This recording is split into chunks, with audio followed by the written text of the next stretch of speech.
Mediums. Loads to come up on the show tonight. Stay tuned. I'll see you in 2.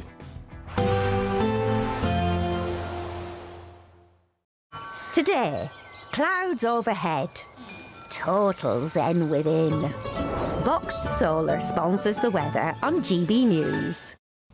Hello there, welcome to your latest GB News weather forecast from the Met Office. And over the next 24 hours or so, it remains fairly cloudy. There'll be some sunny spells through Bank Holiday Monday, but the risk of some heavy showers again. Low pressure still in charge at the moment, but it is starting to move away. And then later on in the week, we'll see a colder northerly airflow developing for a time. A rather cloudy end to Sunday. Outbreaks of showery rain across the UK. Some hill fog developing as we head overnight, turning quite murky in places. There'll be some clear spells, most prevalent across parts of Scotland, and here temperatures could fall close to freezing in the countryside, but under the cloud most places staying above freezing, and a fairly cloudy start to Bank Holiday Monday. Some glimmers of sunshine, particularly across the north and the far south of the UK. So starting with northern Scotland, some showery outbreaks of rain pushing across the far north, Orkney and Shetland, seeing some longer spells of rain, but plenty of sunny spells across Scotland, a few light showers. A bit of a cloudier start for Northern Ireland, southern Scotland, northern England, but some bright skies at times, and then fairly grey start for much of England and Wales. Some outbreaks of light rain and drizzle, but some glimmers of sunshine from the word go across southern counties of England. And then through the day, the clouds should lift and break across England and Wales to allow some brighter skies at times, but in any sunshine that develops, we could see some heavy showers, South Wales, southern England once more, but they will be hit and miss. The odd rumble of thunder is possible. Temperatures here 18, 19 degrees. Elsewhere, a cooler feel, particularly across northern Scotland, 9 or 10 degrees as a maximum temperature. That colder air starts to filter further south through Tuesday. Some wintry showers across the mountains of Scotland, but elsewhere seeing some bright or sunny spells, a scattering of showers in places too. And in the sunnier breaks, temperatures lifting again towards the mid to high teens in the south. Then that colder air filters south for all of us through the middle of the week, temperatures below average. Today, clouds overhead. Total zen within. Box Solar sponsors the weather on GB News. We're counting down to a spectacular summer. It's your chance to win £76,543 and 21 pence in totally tax-free cash. A lump sum that you could have in time to splash out with this summer. And because it's tax-free, you get to keep every single penny. For a chance to win, text cash to 63225. One entry costs £2.50 plus one standard network rate message. Or text bonus to 63225. 5 entries cost £5 plus one standard network rate message. Go to gbnews.com/win. Entries start at £2.50. Call 0903 686 3232. Calls cost £2.50 plus your network access charge. Or post your name and number to GB21 PO Box 8690 Derby DE1 9TT. UK only. Entrance must be 18 or over. Lines close at 4 p.m. on the 26th of June. This is a network giveaway. Entries will be pooled. Please check the closing time if listening or watching on demand. Bold. They are under no illusion. Ray. Are you a human trafficker? Boundless. I've had enough of the nonsense, and I'm not afraid to say it. Don't get this on a BBC. Every weeknight, I tear through the headlines. The smell of gasoline. Should we be worried about it? From Westminster madness to cultural war chaos. What I'm going to do now is they are throwing things out the car as we speak. Get ready, Britain. Here we go. Patrick Christie tonight, weeknights from 9 p.m. only on GB News, Britain's news channel. Hi, I'm Michelle Dewberry, and my show is your opportunity to cut through all the noise and dive in headfirst to some robust debates. Ideas clash. Situation, isn't it? Because the failure is... You're deliberately avoiding my point. Nothing's held back. And if you think this is the end of it, wait for more. And we do not shy away from the difficult stuff. Sometimes I want to shake people and say, if only you understood. So join me on Jubes & Kerr weeknights at 6 p.m, only on GB News, Britain's news channel. I've been in Westminster for a long time, but I know that though power may be here, its effect on people's lives is across the whole of the country. We may be where rules are made, but it's where they're implemented that matters. Join me, Jacob Rees-Mogg, for forthright and frank discussion on where Britain has come from, where it's going, and where it will end up. That's State of the Nation, Monday to Thursday, 8 to 9 o'clock. Vox Populi, Vox Dei. Buckle up, Britain. It's going to be quite a ride. Votes are being cast and counts are gearing up in elections across the country. Everything could change.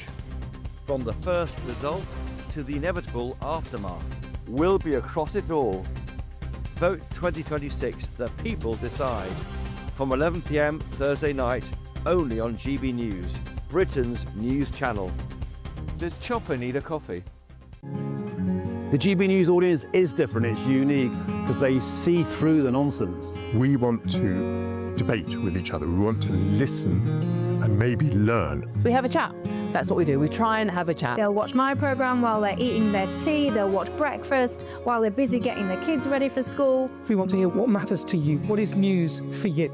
And what's brought you out here today? What are the biggest issues affecting this particular area? The audience are the best thing about GB News. Their friends, their family. They're people who need to have their voices heard. They're passionate about the channel, they're passionate about what they believe in. The one thing about GB News is you get a chance to speak. Talk to me about why so many people have gathered here today. Do you want to say something back in return? The GB News audience is what makes GB News special. It's incredible to see.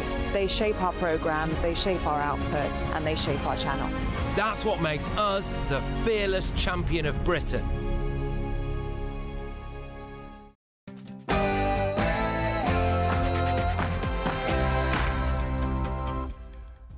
Good evening, it's 9 o'clock. I'm Alex Armstrong. Tonight, breaking this evening, 3 people are dead in a suspected hantavirus outbreak aboard an Atlantic cruise ship MV Hondius. World Health Organization has confirmed an investigation is underway. One British national, aged 69, is in intensive care in Johannesburg in South Africa. And what else is coming up on the show? Well, I sort of don't like the phrase changes in lifestyle. We're going to have better lives for people in the net zero world. Yes, also breaking tonight, Ed Miliband is accused of a nut zero cover-up that is costing, allegedly, Britain's billions of pounds. And I mean, do we want to go and just blast the hell out of him and finish him forever, or do we want to try and make a deal? well, the war in Iran might have died down, but is it really just about to get started? I've got my hands on an unclassified document that I think is the strategy for this war that the lefties say simply doesn't exist. Well, I think they're wrong. And also on the show, news that the so-called strictest head teacher in Britain has been disinvited from speaking at the Oxford Union has sparked yet another debate about the state of free speech in Britain's universities. Also, you know, you look at those connections and you say, is this a coincidence or is this a pattern? I'm not sure if there is something more to it. It definitely doesn't smell right to me. Yes, the incredible story of 10 missing NASA scientists, all linked to the same lab, that have gone missing or been found dead, has captured even the attention of the President of the United States, Donald Trump. Is this all pure coincidence, or is something more sinister going on? And Britain is sitting on 4 Wembley-sized stadiums worth of nuclear waste. Could you be living near it? And I'll also tell you the eye-watering cost it's going to take for us to get rid of it. I think it's time that we have a change to the law in relation to the firearms legislation in New South Wales. This has sparked outrage in Australia. The Bondi beach inquiry fails to address Islamist extremism in Australia. Plus, we'll get the latest from a Sky News Australia superstar about their growing concerns around jihadi brides coming back to Australia. And joining me tonight is your favourite panel. It is author and academic Dr. Lisa McKenzie, former Met Police detective Peter Blexley, and businessman and activist Adam Brooks.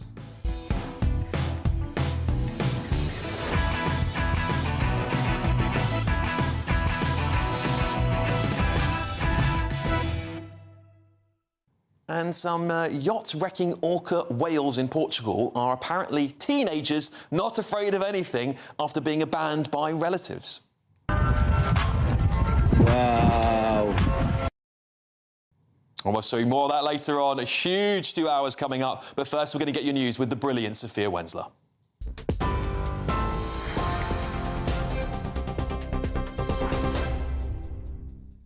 Thanks very much, Alex, and good evening. It's just gone 9 o'clock. These are your headlines. Now, that breaking news, 3 people have died after a suspected hantavirus outbreak on a cruise ship sailing in the Atlantic Ocean. It is understood one British national is in intensive care in Johannesburg in South Africa. The outbreak was reported aboard the MV Hondius cruise ship, which was travelling from Argentina to Cape Verde. Hantavirus infections are usually linked to environmental exposure, such as contact with urine or faeces from infected rodents. But in rare cases, it can spread between people, leading to severe respiratory illness. We will keep you updated on that story as we get it. A police cordon is in place in a residential area of Bristol after a suspicious explosion killed a man and a woman and injured 3 others, including a child. Avon and Somerset Police Superintendent Matt Ebbs gave an update a short while ago. At about 6:17 a.m, we received a call to attend a domestic-related incident at a residential address in Stern Court Road. Officers were sent to the scene, but shortly before they arrived, at just after 6:30 a.m, there was an explosion inside the property. A woman and a man have died at the address, and we're treating the explosion as suspicious. 3 people, a man, a woman and a child, were taken to hospital to be treated for minor injuries. While our inquiries remain at an early stage, at this point we're not looking for anyone else in connection with this incident. It is also important to confirm we are not treating this as a suspected terrorism incident. Detectives are now carrying out a search at another property in the Speedwell area of Bristol linked to the man who died in that explosion. The Prime Minister has been meeting with Volodymyr Zelensky in Armenia today ahead of tomorrow's European Political Community Summit. So we stand with you. We're ready to do the necessary work tomorrow with the bigger group on the support you need, the pressure we need to continue to put on Russia to make sure that we get a just and lasting peace, but one that is right for Ukraine. So I'm very glad to have this opportunity to talk to you again. Thank you. Leaders from more than 40 EU countries will meet in Yerevan to discuss strategies for ending the wars in Ukraine and Iran. Among those arriving will be French President Emmanuel Macron, European Commission President Ursula von der Leyen and European Council President Antonio Costa. At least 400 illegal migrants have crossed the English Channel today, hours after 2 female migrants died when their boat got into difficulties near Boulogne. GB News can confirm that the occupants of 6 migrant dinghies have already been taken to Dover Harbour in Kent. Almost 800 migrants have made the illegal crossing since Friday. The German Chancellor has downplayed his row with Donald Trump after the US President said he would withdraw many more troops from Germany. On Friday, the Pentagon said 5,000 military personnel would leave the country over the next year. There are currently more than 36,000 based there. Friedrich Merz dismissed suggestions that his criticism of the US war planning in Iran had sparked Washington's announcement. Meanwhile, 2 senior Republican lawmakers have expressed their concerns over the plans, which they say will risk undermining deterrence in Europe and send the wrong signal to Russian President Vladimir Putin. Former Manchester United manager Sir Alex Ferguson has been taken to hospital from Old Trafford this afternoon after feeling unwell at the stadium. It's understood that the 84-year-old has been taken into medical care as a precaution, but it is expected that he will soon be recuperating at home. A female spectator was swiftly ejected by security officials after starting to shout out midway through the 3rd frame of the match of the Snooker World Cup. It's being reported that the woman vaulted over the front row at the Snooker World Champion final to protest against the BBC licence fee. It is the 2nd spectator interruption at the Crucible in 24 hours. She had to be wrestled away by the referee and security. Those are the latest GB News headlines. Now it's back to Alex. Take the GB News family with you on any device. As long as you have an internet connection, tune into GB News anywhere on the planet or beyond.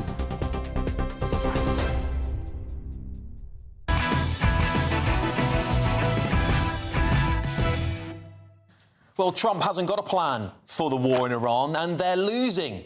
That's what the left are saying. So why the hell do I have a copy of an unclassified strategy document here in my hands. Let's start with this reminder of a post by President Trump on the war in Iran, shall we? He said this: the United States loses nothing. In fact, many ships are headed right now to the United States, Texas, Louisiana and Alaska to load up complements of the IRGC. Well, oil tankers bound for the United States Gulf have surged 55% since this war, and supertankers are up over 460%. This is pumping roughly between $15 and $20 billion worth in extra monthly cash to the United States. Over a year, by the way, this would equate to roughly $240 billion. The Pentagon has also begun talks with massive companies like General Motors, Ford and GE Aerospace to repurpose their factories for military production. That's munitions, drones and equipment. And here's what the press secretary told Fox News about ruling out a national draft. President Trump wisely does not remove options off of the table. I know a lot of politicians like to do that quickly, but the president, as commander-in-chief, wants to continue to assess the success of this military operation. It's not part of the current plan right now, but the president, again, wisely keeps his options on the table. But as commander-in-chief, there's no greater priority or responsibility to this president than, of course, protecting the American people. So they're not ruling out a national draft, basically. That's what they're saying.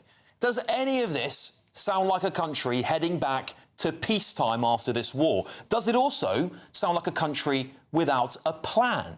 So what's going to happen in Iran next? That's the big question. Well, of course, we know the ceasefire has collapsed. There is no deal happening. And here's what I think is going to take place after all of that. First of all, you have to remember this isn't World War II, nor is it Afghanistan or Iraq. The USA cannot win a ground invasion in Iran without suffering severe casualties, which is just not acceptable to the American people, is it? This war is different. It's a war of attrition. It's not about putting hundreds of thousands of boots on the ground, although I do think the Americans will go and capture the islands in the Strait of Hormuz in the next few months, like Karg Island, for example. But beyond that, winning the war here for America is about strangling Iran from within, cutting off their economy, targeting civilian infrastructure, things like energy systems, water systems, and desalination plants, and even things like bridges. Well, the hope here is that this will turn the Iranian people on their own government, as the suffering for them will simply be too severe. That, I believe, is going to be the strategy over the next 6 months. I don't think this war is going to end anytime soon, despite what President Trump is telling you. And again, those who say there's no plan only have to look at Cuba, also currently facing severe blackouts as America has embargoed its oil. And talking of that country, Cuba's got problems. We'll finish one first. I like to finish a job. On the way back from what we'll do, on the way back from Iran, we'll have one of our big, maybe the USS Abraham Lincoln aircraft carrier, the biggest in the world. We'll have that come in, stop about 100 yards offshore, and they'll say, "Thank you very much, we give up." You might think it's a joke because there's people laughing there, but I think that Cuba is next. And it's going to be a breeze compared to Iran. He's right, they'll just pick it up on the way back. And as I said on this show over a month ago, this is all part of America's plan to change the world order from a globalist one to its own militarized nationalist state. And if you don't believe me, it's all here. It's in black and white. I've got the document here. I'll read some extracts for you. For too long, it says in this document, this is the National Defense Strategy. For too long, the US government neglected, even rejected, putting Americans and their concrete interests first. Previous administrations squandered our military advantages and the lives, goodwill and resources of our own people to uphold cloud castle abstractions, get this right, like the rules-based international order. Keir Starmer won't be happy, will he? No longer will the department be distracted by interventionism, endless wars, regime change and nation building. Instead, we will put our people's practical, concrete interests first. We will increase burden sharing with allies and partners around the world. And that line is why it matters for us here in Britain. When Keir Starmer and the left tell you Trump doesn't have a plan, only two things can be true. Either, one, they are lying to you, or two, they genuinely don't know what's happening. And the latter is far more worrying, because if, as they claim, no plan exists, then how am I holding a copy of America's strategy in my hands right now? How? The world is changing, and our leaders have such deep Trump derangement syndrome that they are leaving us weak and defenceless. We need to rapidly remilitarise, rapidly reindustrialise, and critically, we need to drill every ounce of oil out of the North Sea as soon as possible. Anything less, and we will unravel as quick as ever in the fastest rate this country has ever seen. All right, let's get the thoughts of my panel. Author and academic Dr. Lisa Mackenzie's here, former Met Police detective Peter Blexley, and businessman and activist Adam Brooks. Peter, I'll start with you. I guess the critical thing for us to talk about is Britain. Britain here, we've got leaders who are going around going, this is not our war, this is not our interest, and I understand where they're coming from. However, they don't seem to think there's a plan. But it's very well communicated to the American people what the plan is. Donald Trump was elected on a pledge to put America first. And it is quite clear that that is exactly what he's doing. America is benefiting in so many regards from this conflict. And let's look at this conflict. Anybody who would allow Iran to have a nuclear weapons facility is quite frankly off their rocker. And so Trump realises that this must never be allowed to happen. Warfare has changed in the last couple of decades. Of course, if you're going to take and secure territory, you need boots on the ground, but this isn't about boots on the ground. This is about degradation through air power. And that's exactly what's happening. I think it fundamentally proves here that Donald Trump is a man of his word. Yeah, I certainly agree. When he said America first, it's in this document, it's everywhere, putting America's interests first. And Adam, the question I have is, when will Britain be put first by our politicians? Because it doesn't seem like they care about us. Never, when we've got a left-wing government, especially a human rights lawyer that said he would prefer to be in Davos than Westminster. He's never putting this country first. Neither will the Labour Party. But what Peter just said there about nukes, I'd written down. I've got 3 kids. One of them's a boy. Now, I do not want a future in 5 or 10 years' time where a hostile state like Iran, who absolutely hate us, by the way, this might not be our war, but it would be in 5 or 10 years' time if they decided to hit us with a nuclear bomb. So I trust Trump to end this threat. I don't particularly like what's going on, but what wars do you like that go on? I'm prepared to take the hit when it comes to higher prices and try and muddle through for a better future for my kids. Can you imagine in 5 years' time we have a peaceful Middle East, something I haven't seen in my lifetime? That would really put me at ease and think, right, my boy's not going to get called up in the future. That's probably one of the biggest threats that we've got. So look, I back Trump, but there has to be an end game. And as you say, I think he's trying to strangle Iran and collapse their economy, collapse their infrastructure, which it looks like, and the intelligence is saying is happening. Yeah. But I think things are going to have to get worse before they get better. I think you're right. And I think the next few weeks are critical. But one quick point is that Iran keep coming back to the table with Pakistan. A rogue nation that doesn't care and is wanting war wouldn't keep coming back. They're moving each time, they're moving the dial. And I think at one point, whether it be in a week, 2 weeks' time, they're going to capitulate and say, OK, no nukes. And once that happens, I'll sleep a little bit better. Yeah, interesting. Lisa, do you think we've taken America's blanket sort of military cover for us for granted? Yeah, for many, many years.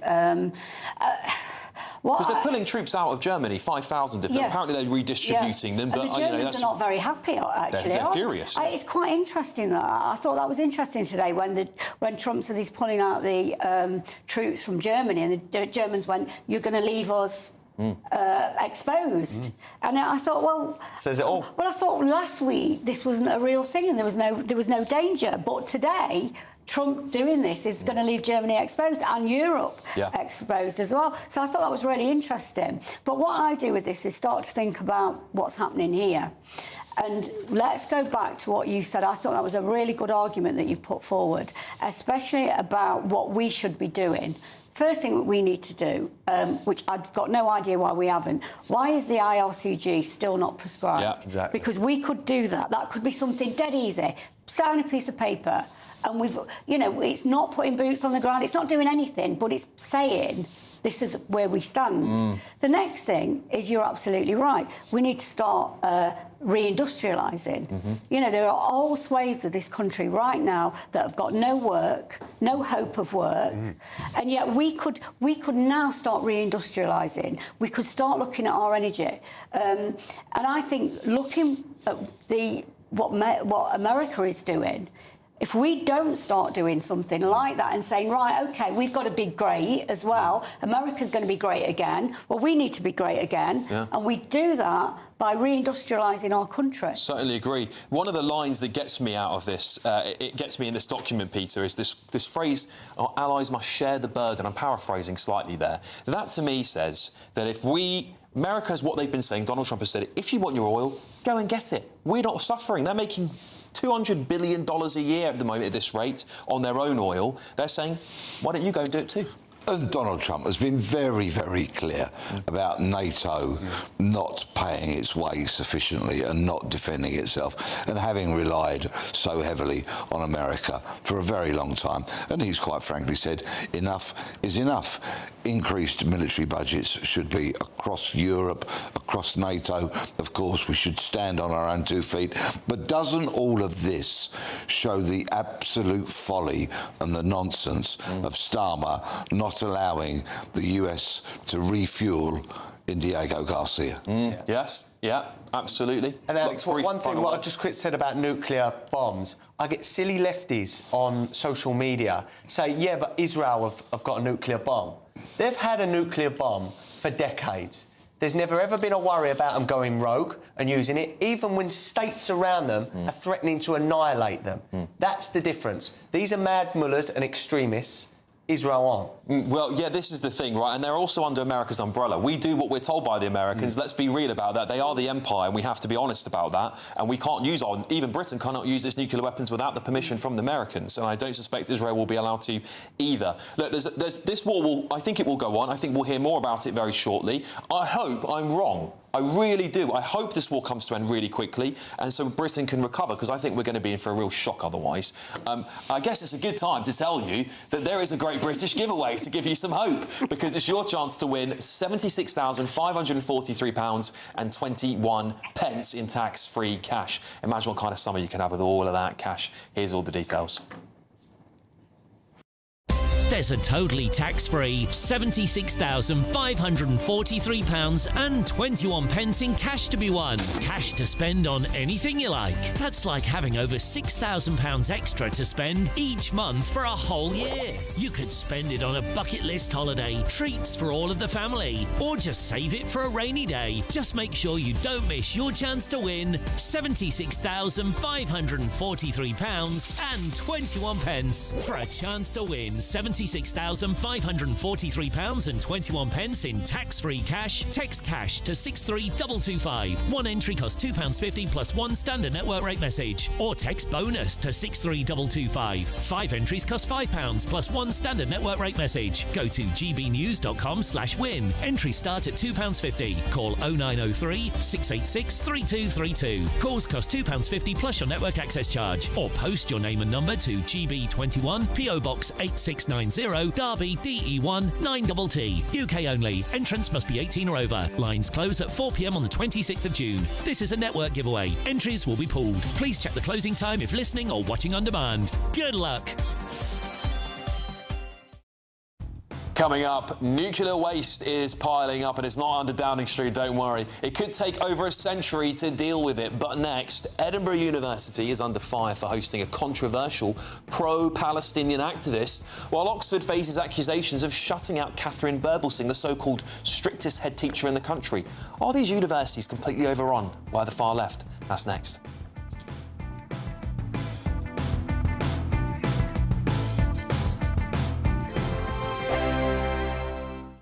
Bold. They are under no illusion. Ray, are you a human trafficker? Boundless. I've had enough of the nonsense, and I'm not afraid to say it. Don't get us on the BBC. Every weeknight, I tear through the headlines. The smell of gasoline. Should we be worried about it? From Westminster madness to cultural war chaos. What I'm going to do now is they are throwing things out the car as we speak. Get ready, Britain. Here we go. Patrick Christie tonight, weeknights from 9 p.m. only on GB News, Britain's news channel. At GB News, we love to hear from you, our loyal community. So drop us a line at gbnews.com/yoursay. There you can talk to each other and also to the presenters live on air. gbnews.com/yoursay, because GB News is your channel, Britain's news channel. Westminster's full of talk, but out here, it's the real world. Am I allowed to talk now? No, that's it. This is where it matters, real people and real lives. That's what politics is all about. In fact, has Trump made a good start? No. Straight answers, no spin, and just a couple of pints. How many fingers have I got up? About 10. So join me for Lee Anderson's Real World every Friday at 7 p.m. only on GB News. The People's Channel, Britain's news channel. From the school run to the home run, watch a new show for all of Britain. He can say whatever he wants. A straight talking show where all voices are heard. And, you know, when are we going to stop talking about smashing the gangs and actually do it? With the stories that matter from every part of our country. There's a bit of a crash landing there for your Chancellor. Bold, fearless and standing up for you. That's me, Martin Daubney, 3 p.m. till 6 p.m. weekdays, here only on GB News. The People's Channel, Britain's news channel. Hi, I'm Michelle Dewberry and my show is your opportunity to cut through all the noise and dive in headfirst to some robust debates. Ideas clash. Situation, isn't it? No, because the failure is... You're deliberately avoiding my point. Nothing's held back. And if you think this is the end of it, wait for more. And we do not shy away from the difficult stuff. Sometimes I want to shake people and say, if only you understood. So join me on Jubes & Co. weeknights at 6 p.m. only on GB News, Britain's news channel. Westminster, the ultimate clique. And you're fighting like rats in a sack. But here on the Camilla Tominey Show, we ask the questions the establishment media is too scared to ask. OK, let me ask you a straight question, because I know you're a straight-talking politician. Whether it's net zero, illegal immigration or law and order, nothing is off limits. You had the power then. Yeah, as I and say, now you've lost it. That's the Camilla Tominey Show, a politics show that's fearless. But no, let me finish my question if you don't mind, because it is my show. Sundays at 9:30, only on GB News, the People's Channel, Britain's news channel.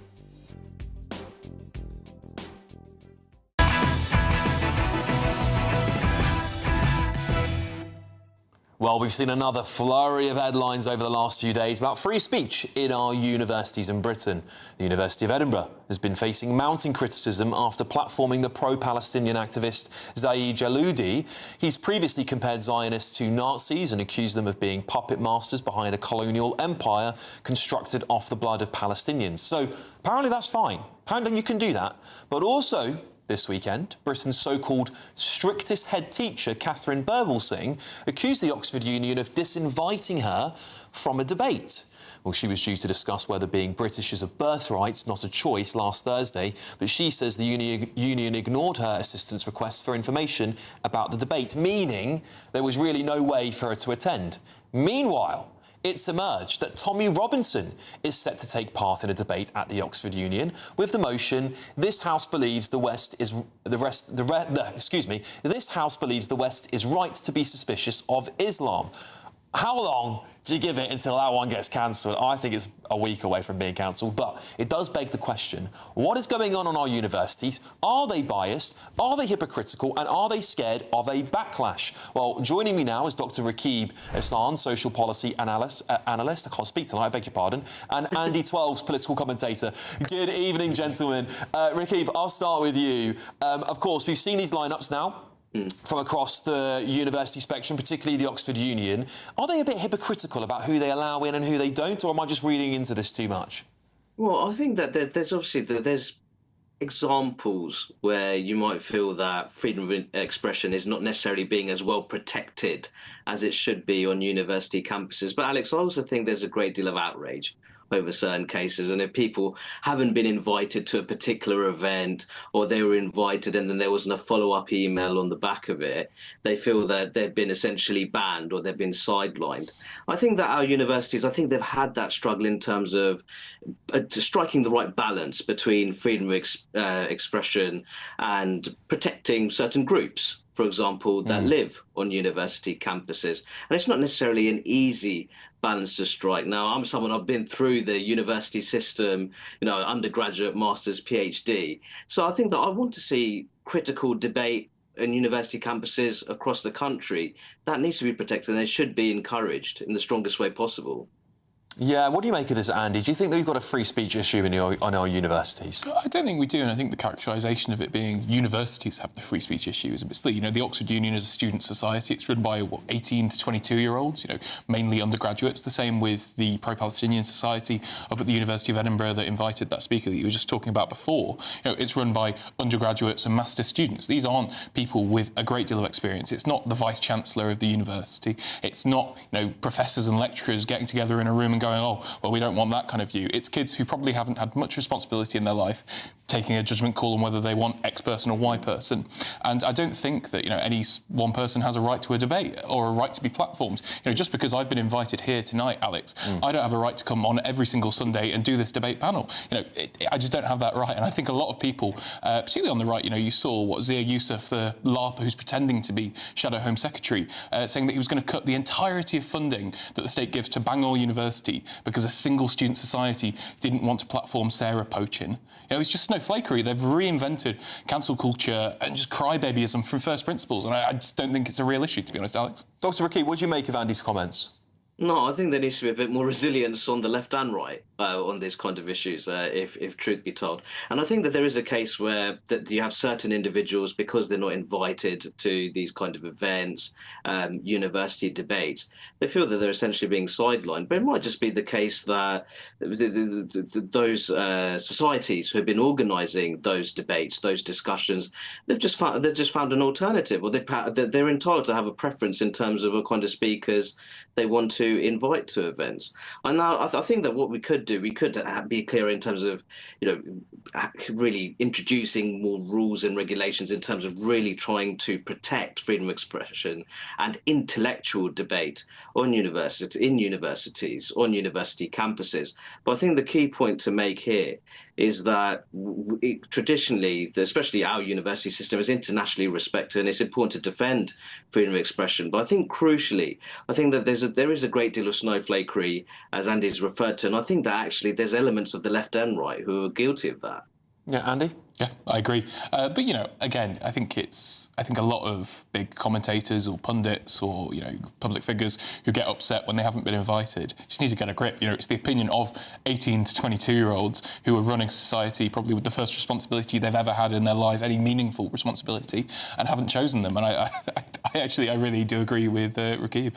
Yeah, do you know what I worry about, Dr. Rakib? I worry that we're losing in our universities and perhaps even wider across Britain the ability to listen to people that we vehemently disagree with, because I think there's something very powerful about hearing those voices, which allows us to challenge them first of all, but also to accept that those opinions might exist in our country. You know, when you think about the rise of Nazism, one of the reasons why it did get so massive in Germany was because it was pushed underground and it spread like a plague underneath that. And I worry by deplatforming people or by cancelling them that we are allowing ourselves to face a similar future.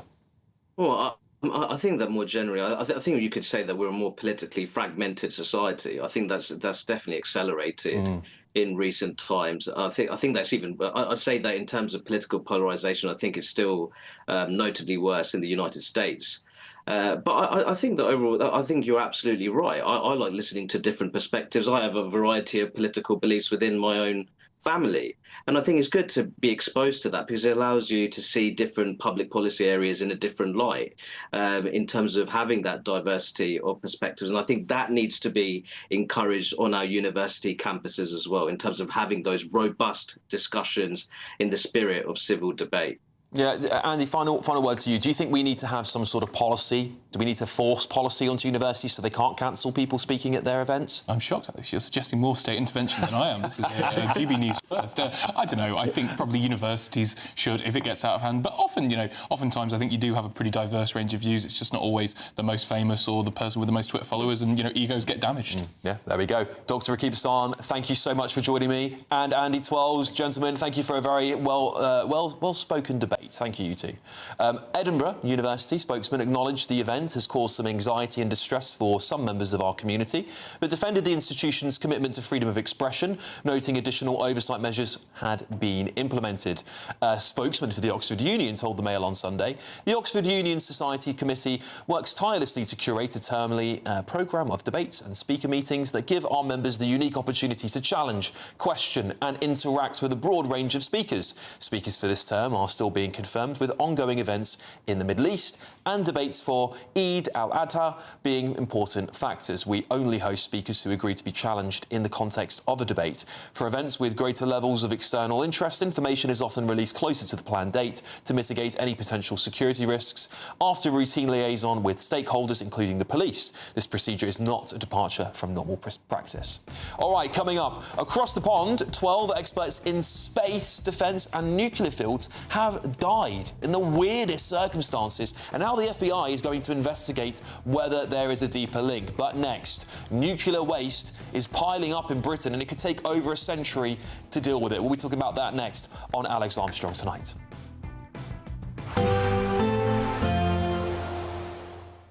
I hope we haven't forgotten anything. Travel insurance, I tick that box. Yeah, but remember what you forgot last year. All Clear Travel Insurance sponsors GB News Travel Destinations Forecast. Hello there. A very unsettled spell across southern parts of Europe with some heavy showers and also some thunderstorms. These could be quite intense at times with some frequent lightning and some squally winds, particularly across northern parts of Spain, southern parts of France, also parts of Italy could see some heavy and intense thunderstorms. But elsewhere across Italy, Sicily and also parts of Greece, it should be mostly dry, plenty of sunshine. Still seeing some showers into next week, but feeling warm in the sunshine, temperatures in the low 20s. All Clear Travel Insurance sponsors GB News Travel Destinations Forecast. Hello there, welcome to your latest GB News weather forecast from the Met Office. And over the next 24 hours or so, it remains fairly cloudy. There'll be some sunny spells through Bank Holiday Monday, but the risk of some heavy showers again. Low pressure still in charge at the moment, but it is starting to move away. And then later on in the week, we'll see a colder northerly airflow developing for a time. A rather cloudy end to Sunday, outbreaks of showery rain across the UK. Some hill fog developing as we head overnight, turning quite murky in places. There'll be some clear spells, both prevalent across parts of Scotland, and here temperatures could fall close to freezing in the countryside, but under the cloud most places staying above freezing, and a fairly cloudy start to Bank Holiday Monday. Some glimmers of sunshine, particularly across the north and the far south of the UK. So starting with northern Scotland, some showery outbreaks of rain pushing across the far north, Orkney and Shetland, seeing some longer spells of rain, but plenty of sunny spells across Scotland, a few light showers. A bit of a cloudier start for Northern Ireland, southern Scotland, northern England, but some bright skies at times, and then fairly grey start for much of England and Wales. Some outbreaks of light rain and drizzle, but some glimmers of sunshine from the word go across southern counties of England. And then through the day, the clouds should lift and break across England and Wales to allow some brighter skies at times. But in any sunshine that develops, we could see some heavy showers, South Wales, southern England once more. But they will be hit and miss. The odd rumble of thunder is possible. Temperatures here 18, 19 degrees. Elsewhere, a cooler feel. particularly across northern Scotland, 9 or 10 degrees as a maximum temperature. That colder air starts to filter further south through Tuesday, some wintry showers across the mountains of Scotland, but elsewhere seeing some bright or sunny spells, a scattering of showers in places too. And in the sunnier breaks, temperatures are lifting again towards the mid to high teens in the south. Then that colder air filters south for all of us through the middle of the week, temperatures below average. You want to know what's really going on in the corridors of power? Labour don't know what to do with you half the time, and that makes you quite lethal in the chamber. Get behind the headlines with Chopper's Political Podcast. Join me, Christopher Hope, as I sit down with the great and the good of British politics. We'll see where this ruling takes us. These are the stories shaping our nation. Chopper's Political Podcast, available now on all platforms. Listen in and stay ahead. I've been in Westminster for a long time, but I know that though power may be here, its effect on people's lives is across the whole of the country. We may be where rules are made, but it's where they're implemented that matters. Join me, Jacob Rees-Mogg, for forthright and frank discussion on where Britain has come from, where it's going, and where it will end up. That's State of the Nation, Monday to Thursday, 8 to 9 o'clock. Vox Populi, Vox Dei. GB loyalty points are here. They're our way of saying thank you for spending time with GB News. Through commenting on your say, voting in You Decide polls and shaping the debate, you can earn GB loyalty points. Unlock rewards, reach milestones and climb leaderboards. Don't just watch our programmes, come and be part of them. Get started by scanning the QR code or go to gbnews.com/loyalty points.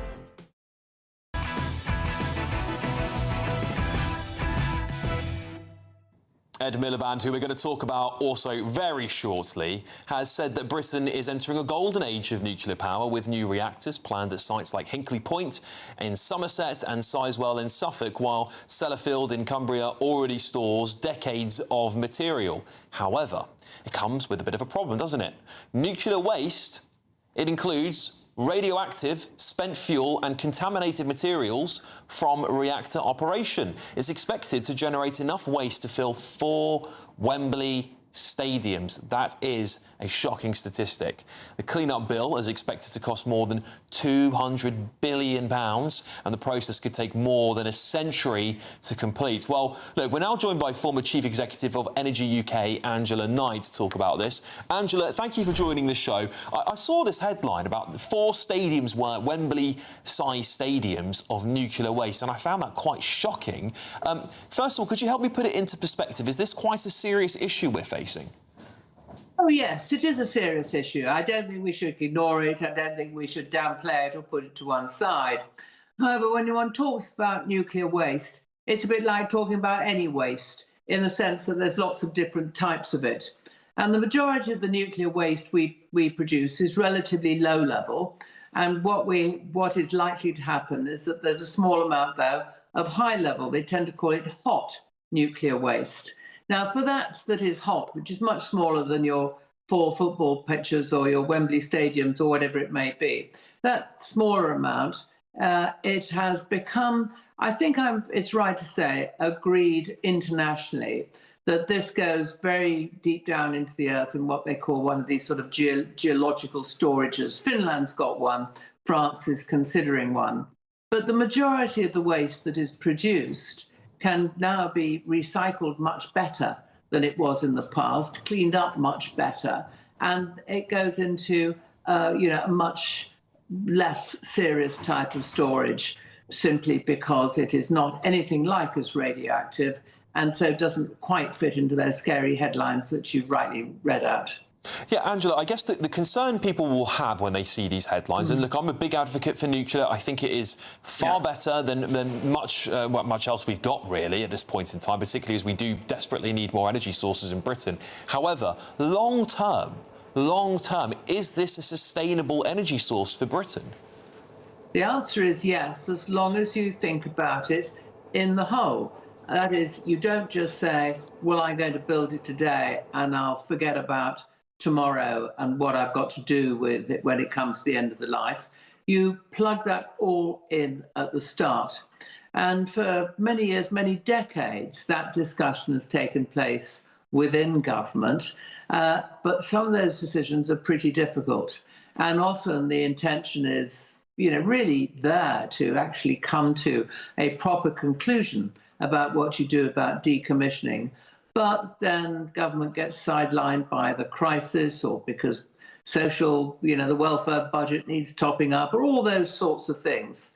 And so what they really need to do now is accept that there is a consequence, and that's fine. There's a consequence of everything. When you consider the length of time that nuclear lasts for, you've got a long time to get your money in place to deal with the decommissioning, but get that plan in right now. And very briefly, Angela, if you don't mind, when it comes to safety of storing this nuclear waste, how at risk would the British public be, just to calm their fears if there are any? Well, what you do is you don't put it in the middle of Birmingham or anything like that. You put it in one of the many sites or many areas which are away from population. And after all, we do have some decommissioning sites right now.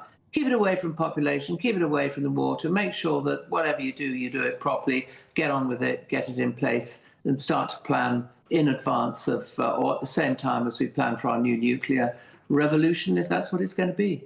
Fingers crossed, Angela. I love to... It made me feel a little bit better about this story. Thank you very much for joining me this evening. That's Angela Knight there, former Chief Executive of Energy UK. Got my panel in the room. Just brief thoughts. Peter, do you think nuclear is the correct option for us? Or do you think there's other routes for us to take? It's got to be part of a joined-up energy strategy.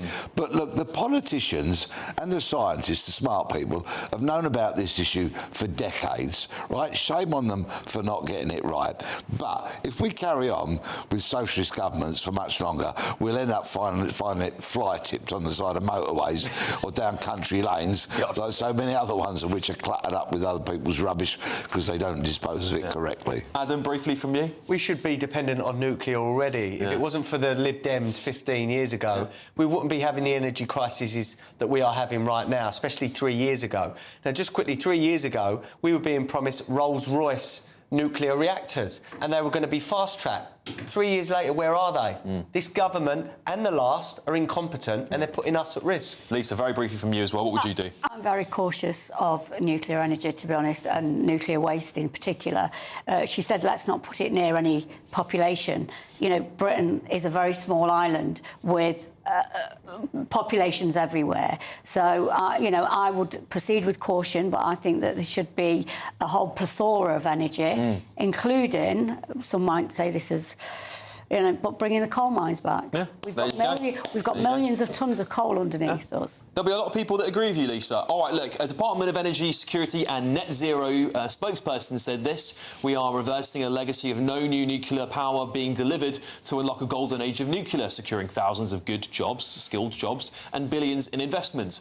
Around 94% of the UK's radioactive waste has low radioactivity and can be disposed of safely in existing facilities, and we continue to progress plans for a multi-billion-pound geological disposal facility to expand our capabilities. All right, coming up, talking of that man, Ed Miliband. He is facing claims of a cover-up over data on Labour's net zero plans, which could allegedly increase energy prices. But next. You look at those connections and you say, is this a coincidence or is this a pattern? I'm not sure if there is something more to it. It definitely doesn't smell right to me. This is the spookiest story in the world right now. Across the pond, 12 scientists, NASA scientists in space, defence and nuclear fields have died under unusual circumstances, and now the FBI is investigating if there's a deeper link. That's next.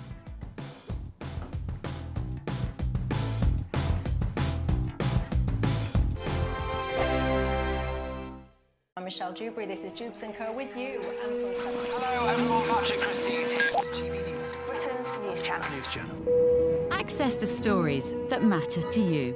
Take the GB News family with you on any device, and as long as you have an internet connection. Tune in to GB News anywhere on the planet or beyond. GB News, the People's Channel, Britain's news channel. Britain's newsroom, weekday mornings from 9:30. Now, the Morrison's store manager who lost his job after confronting a shoplifter has been branded a hero by local MP Wendy Morton. Well, in a letter to Morrison's chief executive, she condemned Sean Egan's dismissal, calling for his reinstatement. And the local community will be holding a peaceful protest outside the store tomorrow in support of him. Now, Wendy joined us earlier on the programme. Sean was really, really brave, and that is why people locally are saying he's a hero. They not just like Sean, they respect him. He's been a real part of our community for nigh on 29 years. And that Morrison's in Aldridge does a lot of good for the community. That's the thing here. It's a really sad day. It's a really sad state that we've gotten into, that Sean has lost his job. We're going to have a protest tomorrow against this. Like, come on, Morrison's, please take some action and reinstate this man. Do I want my job back? Do I want to work for this company that I've given so much for and they've taken everything away from me? I don't know right now at this minute. I couldn't say, but I implore a conversation to go down that route to explore, but that hasn't happened, and I have reached out several times to discuss that. And even whilst the process was underway, so yeah, we'll have to see. And Sean, just briefly, do you regret getting involved on that day? Absolutely not. I don't regret standing for the principle of doing right, understanding that, yeah, I was at risk in that situation, but I was protecting the people around me. GB News, the People's Channel. Exciting news. Every Friday, my Patrick Christie's Tonight Show is going to have a twist to it. We're welcoming some special guests. You. That's right, on Fridays I'm going to be doing my show in front of a live studio audience, because this show is about you and what you have to say. It's going to be the same big debates, same big topics, same big opinions. But every Friday night at 9 p.m, you are invited to come on down to Patrick Christie's Tonight to be a part of the action. Only on GB News, the People's Channel, Britain's news channel.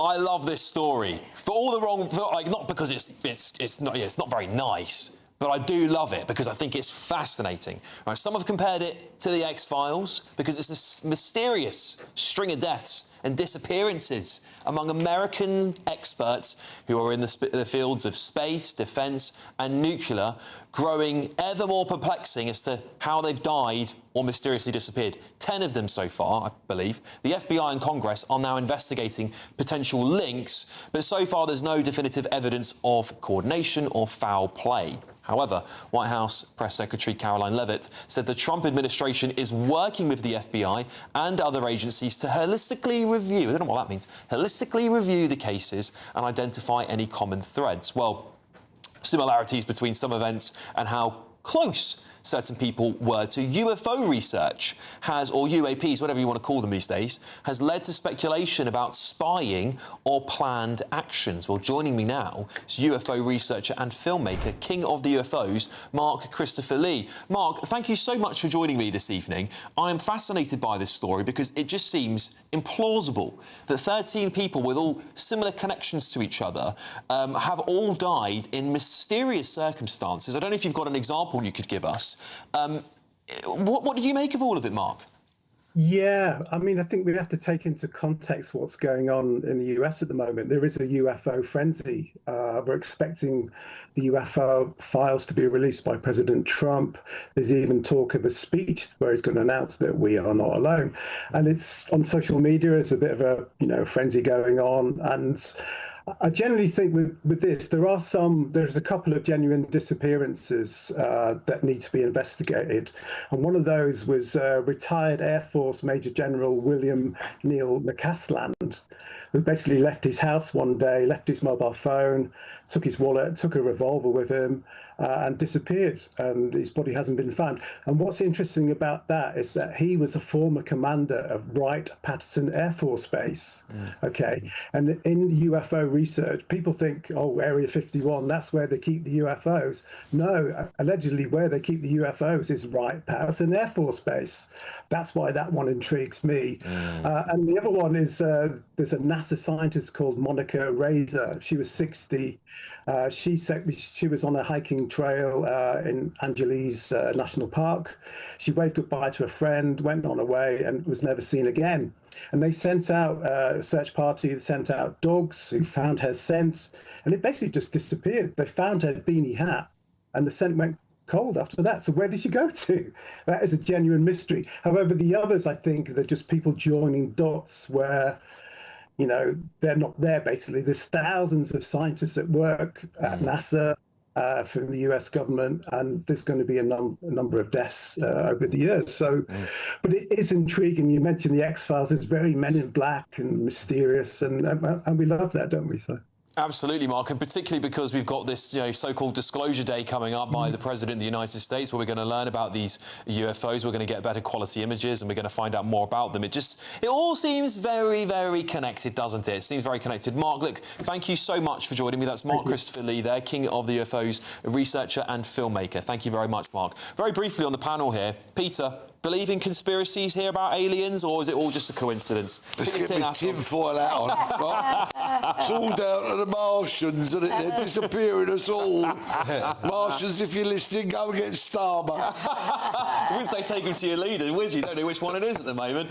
Briefly, what do you think, Adam? I deal a lot in my life, the probability of things happening. Now, for all these people to die suddenly is in the millions, if not tens of millions to one. So something dodgy is going on. And who is it? Is it people that are above our leaders or what? You know, I don't know. I think they've all joined Men in Black. Yeah. They've disappeared, or some of them might have just run off with another woman.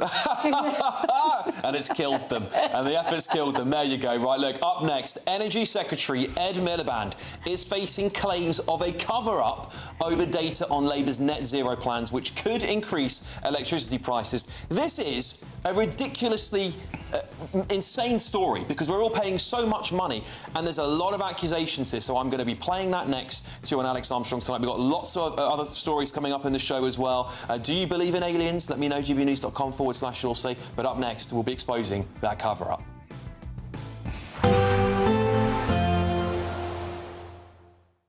Expect warm spells with the odd rude interruption.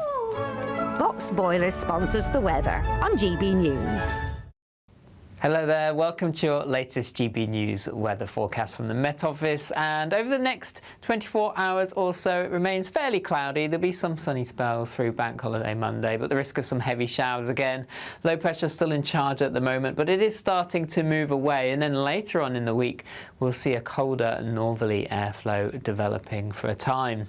A rather cloudy end to Sunday. Outbreaks of showery rain across the UK. Some hill fog developing as we head overnight, turning quite murky in places. There'll be some clear spells, most prevalent across parts of Scotland, and here temperatures could fall close to freezing in the countryside, but under the cloud most places staying above freezing, and a fairly cloudy start to Bank Holiday Monday. Some glimmers of sunshine, particularly across the north and the far south of the UK. So starting with northern Scotland, some showery outbreaks of rain pushing across the far north, Orkney and Shetland, seeing some longer spells of rain, but plenty of sunny spells across Scotland, a few light showers. A bit of a cloudier start for Northern Ireland, southern Scotland, northern England, but some bright skies at times, and then fairly grey start for much of England and Wales. Some outbreaks of light rain and drizzle, but some glimmers of sunshine from the word go across southern counties of England. And then through the day, the clouds should lift and break across England and Wales to allow some brighter skies at times, but in any sunshine that develops, we could see some heavy showers, South Wales, southern England once more, but they will be hit and miss. The odd rumble of thunder is possible. Temperatures here 18, 19 degrees. Elsewhere, a cooler feel, particularly across northern Scotland, 9 or 10 degrees as a maximum temperature. That colder air starts to filter further south through Tuesday. Some wintry showers across the mountains of Scotland, but elsewhere seeing some bright or sunny spells, a scattering of showers in places too. And in the sunnier breaks, temperatures are lifting again towards the mid to high teens in the south. Then that colder air filters south for all of us through the middle of the week, temperatures below average. Expect warm spells with the odd rude interruption. Box Boilers sponsors the weather on GB News. There's a totally tax-free £76,543.21 in cash to be won. Cash to spend on anything you like. That's like having over £6,000 extra to spend each month for a whole year. You could spend it on a bucket list holiday, treats for all of the family, or just save it for a rainy day. For a chance to win, text cash to 63225. One entry costs £2.50 plus one standard network rate message, or text bonus to 63225. 5 entries cost £5 plus one standard network rate message. Go to gbnews.com/win. Entries start at £2.50. Call 0903 686 3232. Calls cost £2.50 plus your network access charge, or post your name and number to GB21 PO Box 8690 Derby DE1 9TT. UK only. Entrance must be 18 or over. Lines close at 4 p.m. on the 26th of June. This is a network giveaway. Entries will be pulled. Please check the closing time if listening or watching on demand. I've been in Westminster for a long time, but I know that though power may be here, its effect on people's lives is across the whole of the country. We may be where rules are made, but it's where they're implemented that matters. Join me, Jacob Rees-Mogg, for forthright and frank discussion on where Britain has come from, where it's going, and where it will end up. That's State of the Nation, Monday to Thursday, 8 to 9 o'clock. Vox Populi, Vox Dei. Join me, Nana Akweer, for an informative, interactive news programme with a difference. It's fun. No, he didn't say that, Dave. I'm so surprised. I think there's an element of truth to that. Join me from 3 p.m. every weekend, only on GB News, Britain's news channel. Buckle up, Britain. It's going to be quite a ride. Votes are being cast and counts are gearing up in elections across the country. Everything could change, from the first result to the inevitable aftermath. We'll be across it all. Vote 2026, the people decide. From 11 p.m. Thursday night, only on GB News, Britain's news channel. Does Chopper need a coffee? 5 hosts, 5 opinions, 5 fearless debates, 5 unfiltered takes on the day's news. 5 reasons not to be anywhere else on Saturday night. This is the Saturday 5. You got me good there. Britain's biggest Saturday night TV show. It's not a bad brand. Yeah. Uncensored. Very, very, very easy tonight. On the unpredictable. What does she say? Can you translate it for us? And always entertaining. And how can a country go from being led by William Wallace Saturday nights from 6 p.m. only on GB News, the People's Channel. Britain's news channel. You're going to want to stay tuned, trust me.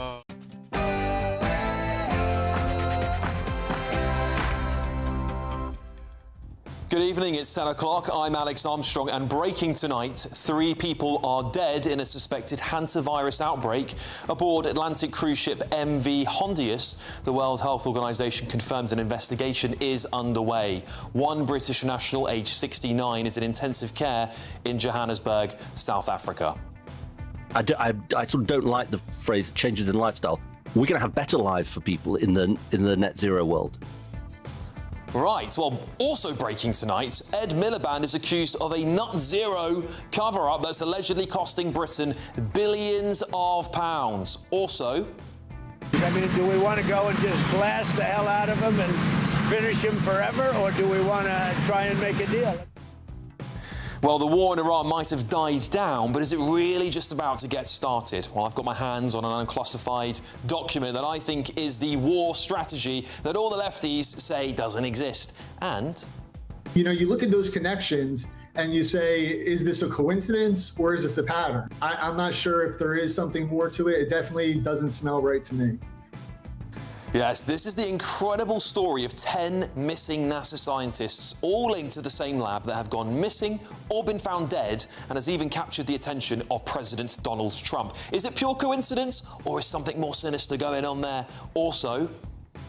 I think it's time that we have a change to the law in relation to the firearms legislation in New South Wales.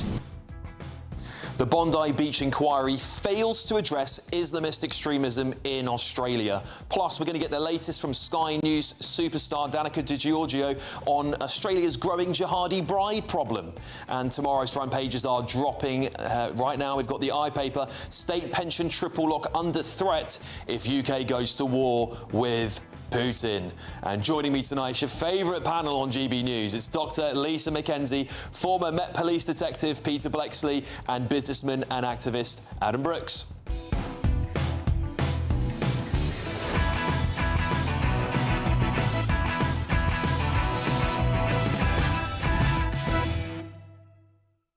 And apparently some yacht-wrecking orcas in Portugal are apparently teenagers not afraid of anything after being abandoned by their relatives. Wow. Wouldn't want to see one of those coming towards you, would you? Look, a huge hour coming up, but first we're going to get your news with Sophia Wensler.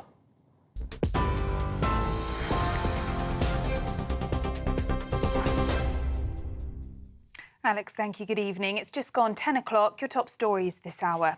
First, to that breaking news. A British tourist is being treated in hospital in South Africa tonight after a suspected hantavirus outbreak on a cruise ship. The country's Department of Health has now confirmed. The outbreak was reported aboard the MV Hondius cruise ship, which was travelling from Argentina to Cape Verde. 3 people have already died. The Foreign Office have reacted to the news, saying they're in touch with the cruise company. Hantavirus infections are usually linked to environmental exposure, such as contact with urine or faeces from infected rodents. But in rare cases, it can spread between people, leading to severe respiratory illnesses. A police cordon is in place in a residential area of Bristol after a suspicious explosion killed a man and a woman and injured 3 others, including a child. Avon and Somerset Police Superintendent Matt Ebbs gave an update a short while ago. At about 6:17 a.m, we received a call to attend a domestic-related incident at a residential address in Stern Court Road. Officers were sent to the scene, but shortly before they arrived, at just after 6:30 a.m, there was an explosion inside the property. A woman and a man have died at the address, and we're treating the explosion as suspicious. 3 people, a man, a woman and a child, were taken to hospital to be treated for minor injuries. While our inquiries remain at an early stage, at this point we're not looking for anyone else in connection with this incident. It is also important to confirm we are not treating this as a suspected terrorism incident. Detectives are now carrying out a search at another property in the Speedwell area of Bristol linked to the man who died in that explosion. President Donald Trump has said that the United States will begin an effort to free up ships stranded in the Strait of Hormuz tomorrow morning. Mr. Trump took to his Truth Social to make the promise. It comes as Iran tonight says it has received a US response to its latest peace proposal. That's according to Iranian state media. Iran's foreign ministry spokesperson said the response delivered via Pakistan was now being reviewed. The Prime Minister has been meeting with Volodymyr Zelensky in Armenia today ahead of tomorrow's European Political Community Summit. So we stand with you. We're ready to do the necessary work tomorrow with the bigger group on the support you need, the pressure we need to continue to put on Russia to make sure that we get a just and lasting peace, but one that is right for Ukraine. So I'm very glad to have this opportunity to talk to you again. Thank you. Leaders from more than 40 EU countries will meet in Yerevan to discuss strategies for ending the wars in Ukraine and Iran. Among those arriving will be French President Emmanuel Macron, European Commission President Ursula von der Leyen, and European Council President Antonio Costa. At least 400 illegal migrants have crossed the English Channel today, hours after 2 female migrants died when their boat got into difficulties near Boulogne. GB News can confirm that the occupants of 6 migrant dinghies have already been taken to Dover Harbour in Kent. Almost 800 migrants have made the illegal crossing so far since Friday. Former Manchester United manager Sir Alex Ferguson has been taken to hospital from Old Trafford this afternoon after feeling unwell at the stadium. It is understood that the 84-year-old has been taken into medical care as a precaution, but it is expected he'll soon be recuperating at home. A female spectator was swiftly ejected by security officials after starting to shout out midway through the third frame of the match. It's being reported that the woman vaulted over the front row at the World Snooker Championship final to protest against the BBC licence fee. In the second spectator interruption at the Crucible in 24 hours, she had to be wrestled away by the referee and security. Those are the latest GB News headlines. Now it's back to Alex. Take the GB News family with you on any device. As long as you have an internet connection, tune into GB News anywhere on the planet or beyond.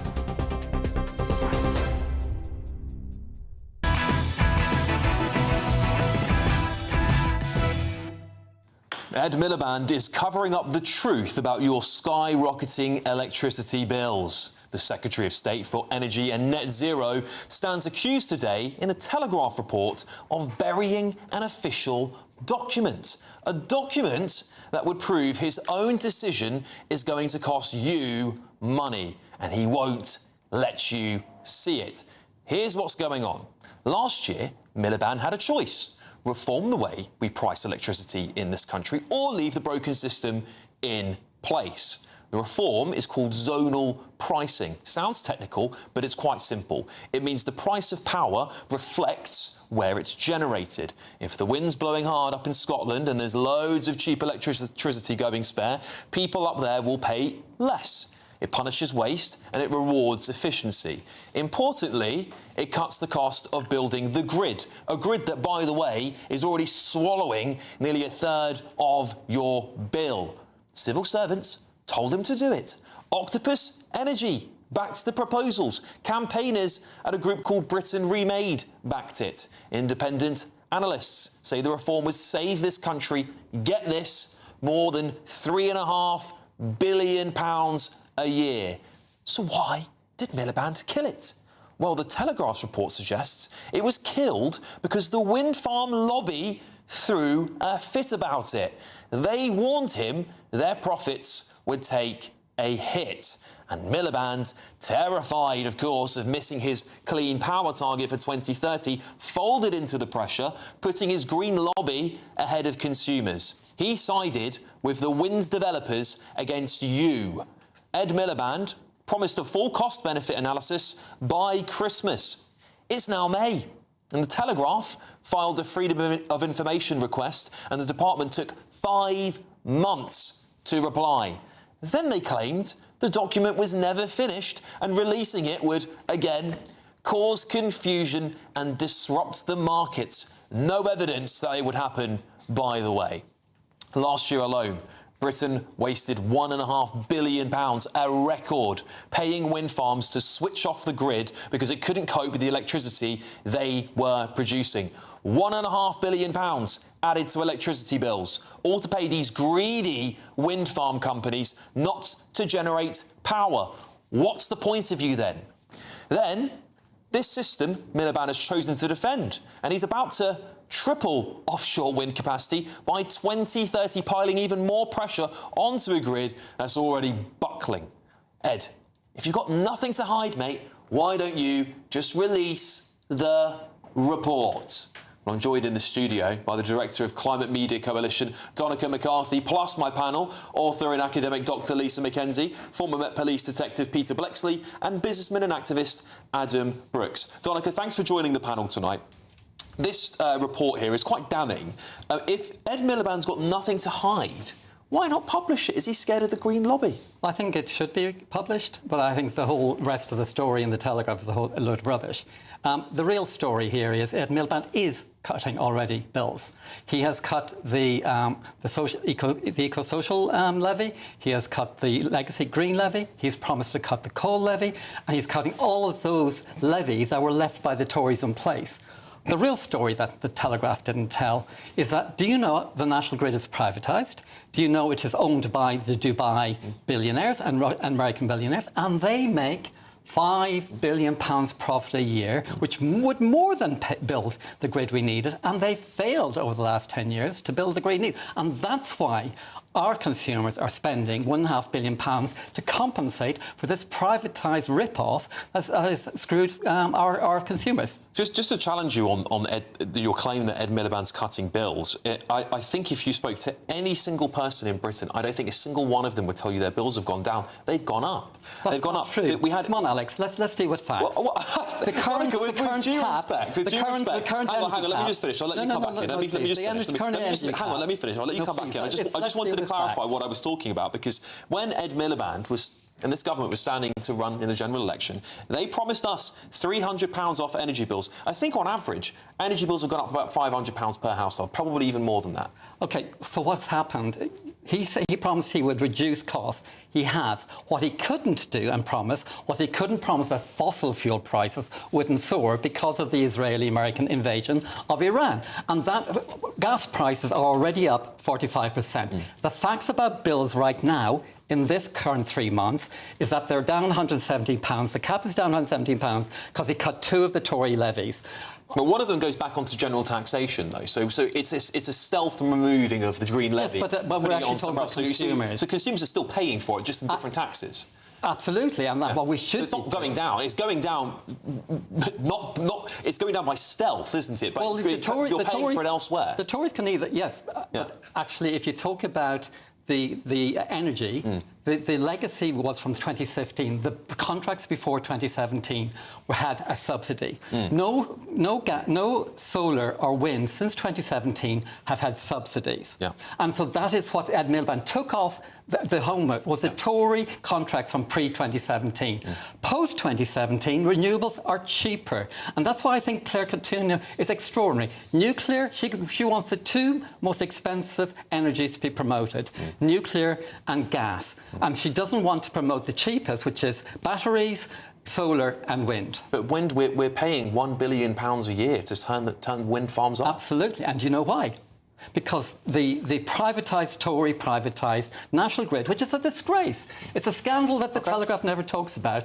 The National Grid makes £5 billion profit. You know what percentage that is? 38% profit margins. They're screwing, and they're not building the grid. And so what happened?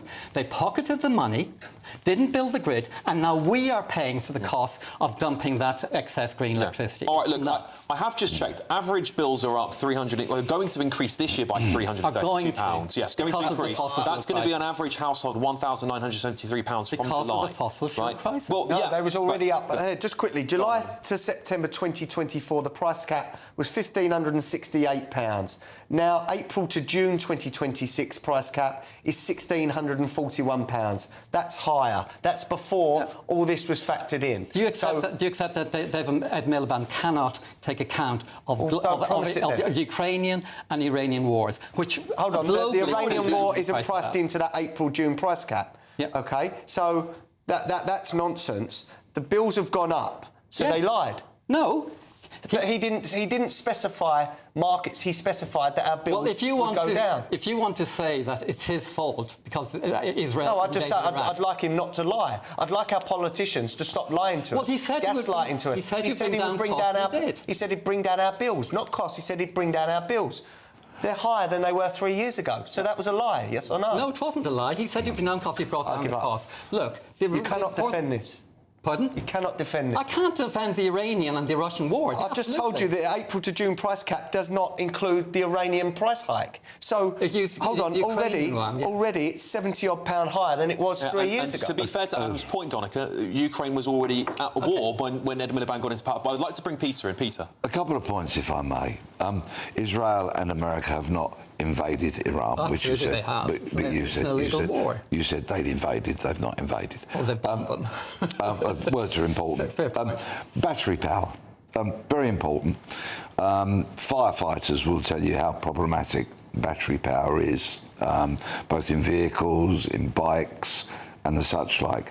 It's not really the long-term answer, is it? Bearing in mind how many minerals have to be mined to go into the manufacture of these? Well, if you mine minerals once for a battery, you mine coal and oil for the entire lifetime of a power plant. So these batteries will not be stored in people's houses. They're stored out in the countryside. And already California is providing 8% of its energy. One of the largest economies in the world is providing 8% of its energy from batteries.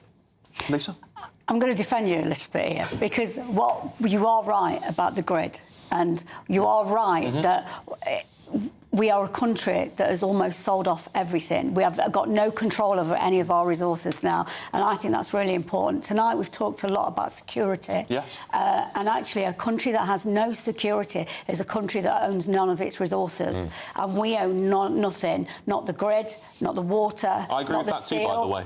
I don't think the national grid should be privatised. Yeah. Now, there's certain things, particularly as we're moving seemingly to a war footing, we do need to own our own energy supply, so I will agree with that. I'll just say, it's amazing how the left don't mind about little black African kids mining these minerals. They put that aside and worry about their well-being because it suits their agenda of so-called net zero. People care about battery, about human rights, whatever the issue, whether it's your phone, whether it's your battery for your phone or for your car, It's funny, I never or see for the your left. laptop. I never see the left pushing for It's better. not a left-right issue; it's a human rights issue. Would you want to see the national grid renationalised? I think the energy companies are competitive, and that makes sense. But the national grid is a monopoly, and it is ripping us off. You know, you talked about prices. Could you answer the question, please? Yeah, I said I agree. I do. You would, right? Yeah. I think we need to be very honest about what has happened in this country over 40 years. We closed our coal mines, and then we bought coal from Russia and from South Africa, where conditions for those workers were absolutely horrific, and we did that. So we have been living off energy that was actually being mined by slave labour. May I just quickly go back to the point of this? What I was talking about tonight was that there seemingly is a cover-up on this very important report that would have demonstrated that actually Ed Miliband's strategy here is not the right approach to save consumers' money. No, it may or may not save money to do it. We don't know. But we won't know because the report should be published. Yeah. I think we're all agreed on that. Do you think it's a cover-up that he's not doing it? Why is it? I think it's likely that it may be a bit more expensive to do it his way. But the alternative is to act what would happen under what is called post-code lottery, is that people in the south would pay higher bills and other places will pay lower bills. It goes back to the water industry. I don't know about you, but I don't think people in the southwest and Cornwall should be hammered with high water bills and we in London have lower water bills. Everybody should pay, in a fair country, the same price for our electricity and our water. And I think Ed Miliband's right to go down that route. What do you think of that, Peter? Energy bills are catastrophically high and they are crippling our industry, whether it be what little manufacturing we've got, hospitality and so much more. What would you do in order to dramatically reduce the cost of energy to consumers? Good question. The first thing I would do is actually I would bring the national grid into public ownership, because that's the biggest part of our bills. There's a £500 Tory profit levy on our bills.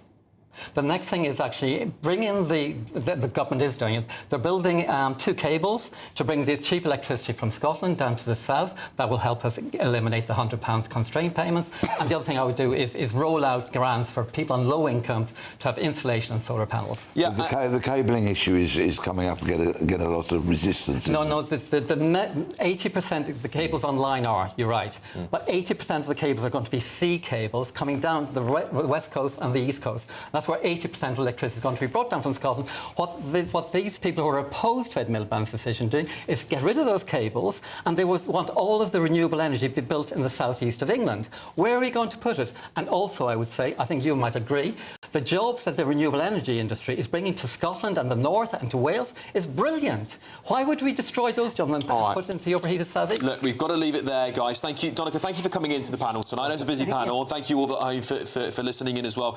Look, I still don't know what Ed Miliband thinks about this, but we have got a right of reply here from the Department of Energy Security and Net Zero. A spokesperson said, "Our plans to reform a system of national pricing is the best way to deliver an electricity system that is fairer, more affordable and more secure. sure. Transitioning to zonal pricing would have created at least 7 years of uncertainty, putting a risk premium on new investment that could have caused bills to rise in the short term. All right, that's what they say.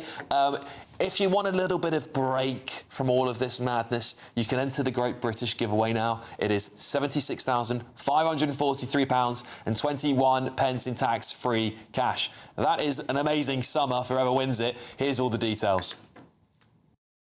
There's a totally tax-free £76,543.21 in cash to be won. Cash to spend on anything you like. That's like having over £6,000 extra to spend each month for a whole year. You could spend it on a bucket list holiday, treats for all of the family, or just save it for a rainy day. Just make sure you don't miss your chance to win £76,543.21 for a chance to win £76,543.21 in tax-free cash. Text cash to 63225. One entry costs £2.50 plus one standard network rate message. Or text bonus to 63225. 5 entries cost £5 plus one standard network rate message. Go to gbnews.com/win. Entries start at £2.50. Call 0903 686 3232. Calls cost £2.50 plus your network access charge. Or post your name and number to GB21 PO Box 8690 Derby DE1 9TT. UK only. Entrance must be 18 or over. Lines close at 4 p.m. on the 26th of June. This is a network giveaway. Entries will be pooled. Please check the closing time if listening or watching on demand. Good luck. All right, coming up, as we told you at the start of this show, a British tourist is being treated in hospital in Johannesburg, South Africa tonight following a deadly outbreak of hantavirus on a cruise ship. We'll bring you the latest on that. But next, we have a GB News exclusive. Military experts have told us that a major gap in our defences is leaving Britain exposed to ballistic missile attacks. And based on everything else we've been talking about tonight, I think it's a good time to talk about it. That's coming up next.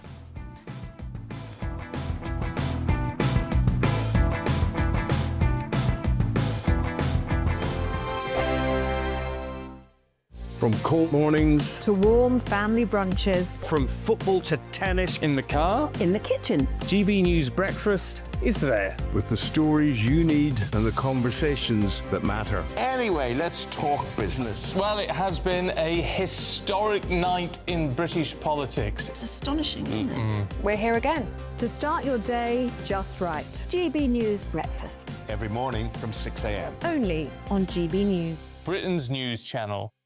Westminster, the ultimate clique. And you're fighting like rats in a sack. But here on the Camilla Tominey Show, we ask the questions the establishment media is too scared to ask. OK, let me ask you a straight question, because I know you're a straight-talking politician. Whether it's net zero, illegal immigration or law and order, nothing is off-limits. You had the power then. Yeah, as I and say, now you've lost it. That's the Camilla Tominey Show, a politics show that's fearless. But no, let me finish my question if you don't mind, because it is my show. Sundays at 9:30, only on GB News, the People's Channel, Britain's news channel. I've been in Westminster for a long time, but I know that though power may be here, its effect on people's lives is across the whole of the country. We may be where rules are made, but it's where they're implemented that matters.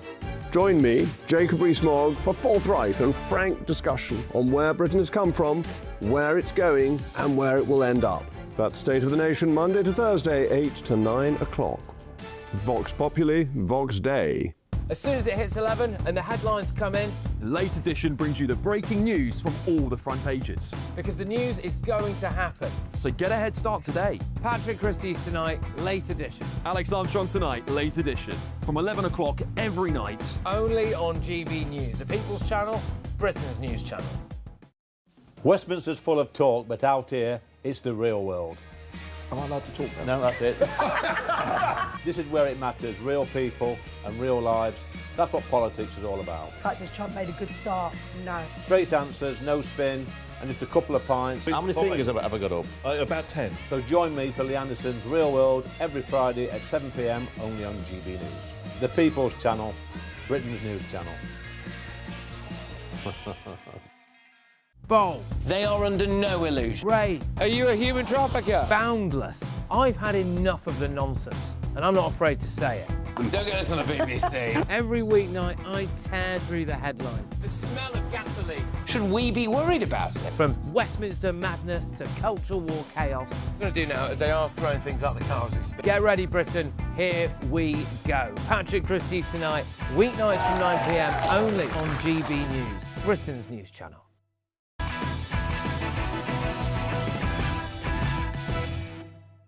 All right, a GB News exclusive now, and it's worrying news again. Military experts have told us that there's a major gap in our defences, and it's leaving Britain exposed to ballistic missile attacks. Not good, is it?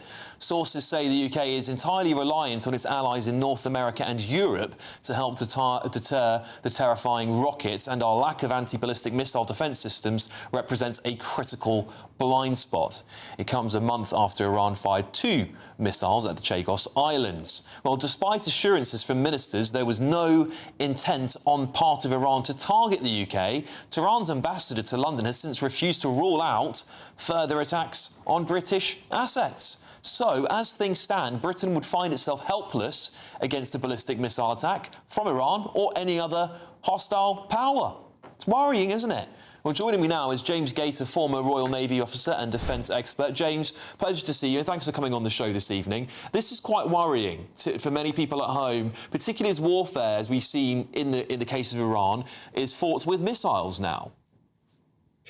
Well, good evening, Alex. Indeed it is. And this information, though concerning and indeed true, is not, for those of us who confront this information on a daily basis, in any way novel. Perhaps we could consider what this nation does have in terms of defences. The threats that we face with regard to ballistic missiles, they would typically come from the east.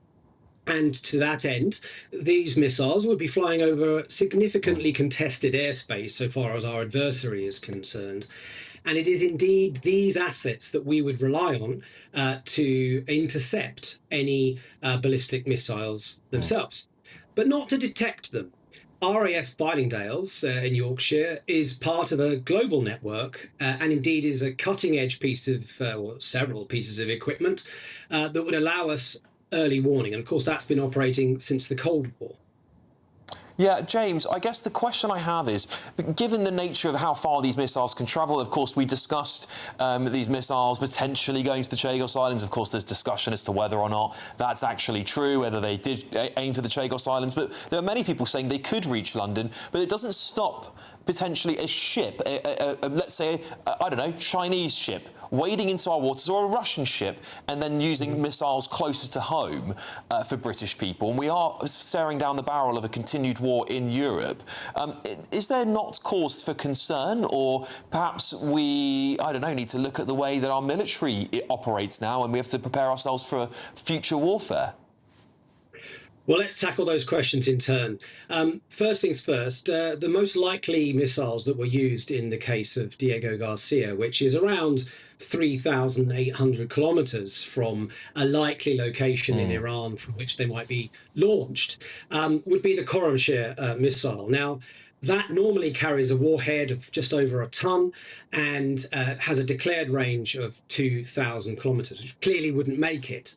But experts say that by reducing the payload, you are obviously able to increase the range of the missile. And in fact, this was written by permanent representatives of the United Kingdom, France and Germany to the Security Council in 2019, that a Khorramshahr missile with an altered warhead had been seen. So it is within the realms of technical possibility, but the question really is whether this is the methodology that the Iranians would use. So moving on to your second point with regard to other potential adversaries, this is a very valid point indeed. And I think we can only look at most recent activity to the west of us in the North Sea, in the Atlantic, where Russian undersea vehicles and submarines were tracked by one of our 2 available frigates. And monitoring undersea infrastructure. So you see, to your point, yes, these could launch missiles, but there are many other threats to our nation that are posed at this point in time. Yeah, well, it's slightly reassuring, James. On the other hand, slightly not. But thank you very much for joining me this evening. That's James Gator, former Royal Navy officer and defence expert. I've got my panel in the room. Adam, you know, look, I do think we're moving into a very uncertain world, and I think that our country is laid back and let America do the job for us. And I'm worried that if America decides, you know what, I'm not interested in looking after you lot anymore, do it yourselves, we're just defenceless. We are. We've just seen, look, if Argentina decided to take the Falklands back, it doesn't matter what people argue, we couldn't get a ship there for weeks and weeks, and that's if one is ready to work. We sent one to the Middle East, it broke down straight away. We are now a weak naval force. I don't care what people try to say. Donald Trump has called us out on that as well, and it's been, as you said, it's happened over consecutive governments. We are unable to defend ourselves now, and thank God we've got a nuclear deterrent, because that is really our only hope in the future. But this is going to take a couple of governments to make right. So we need to keep on the good side of Donald Trump. Again, that might anger people, but without Trump, we are at the mercy of whoever wants to take a pot shot at us. Yeah, Peter, because, you know, we heard Donald Trump say, you know, we said multiple times, not our war. I mean, Donald Trump might just go, well, if you guys need your help, not our war. Sorry, Sir Starmer. Our military is not what it should be, but there's a much broader, bigger overall picture here, which any politician who wants to lead this country should fundamentally grasp. Cut taxes, cut energy bills, tackle waste, restore some pride in the country and get the economy going. Yeah. Lisa, then we can pay for so much more. Do you know there's other things that we've done as well, which has been extremely dangerous. And again, we've sleepwalked into this. So, you know, these large parts of London that are owned by the Qatari royal family. The land that City Hall is built on is owned by the Qatari royal family. We've allowed China to have a new embassy that they're not sure what the security risk would be. We had Russian money all the way running through London. Over the last 20 to 30 years, we have just been wide open. We have not looked after the country, the people.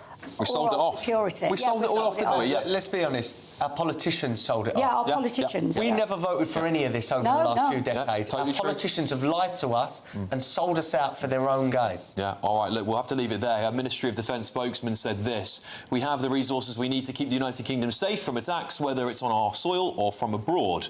The UK stands ready 24/7 to defend itself, and as a founding member of NATO, we benefit from the alliance's collective defence capabilities, including its integrated air and missile defence systems.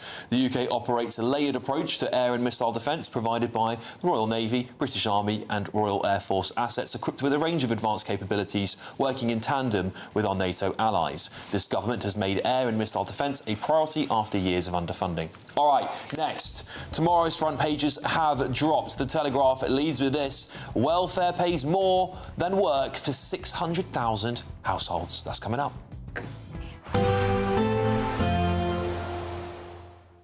I forecast a perfect holiday in the sun. Weather looking good then? For sure, and no worries about our travel insurance. All Clear Travel Insurance sponsors GB News Travel Destinations forecast.